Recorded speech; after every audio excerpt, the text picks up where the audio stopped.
Getar-getir, ibu pencuri coklat Alfamart minta maaf, warganet masih geram. Kasus pencurian coklat oleh seorang ibu di Alfamart Tangerang berakhir damai.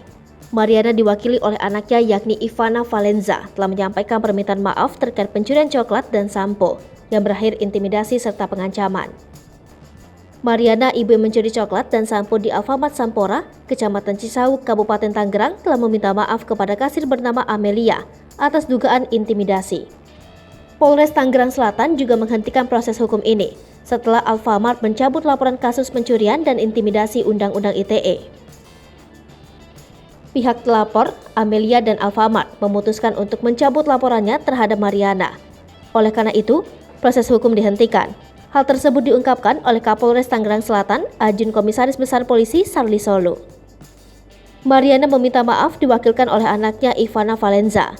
Dalam permintaan maaf itu, Mariana mengaku mengambil 3 coklat dan 2 sampo. Namun, permintaan maaf Mariana yang diwakili oleh anaknya kepada pihak Alfamart masih membuat netizen murka. Tak sedikit yang merasa proses hukum untuk Mariana yang telah mencuri dan intimidasi harus terus dijalankan. Ada juga yang menyoroti mengapa Mariana tidak meminta maaf secara langsung, tapi diwakilkan anaknya.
Hai pemirsa Sri Popo TV, jangan lupa komen, like, dan subscribe, serta tonton terus berita-berita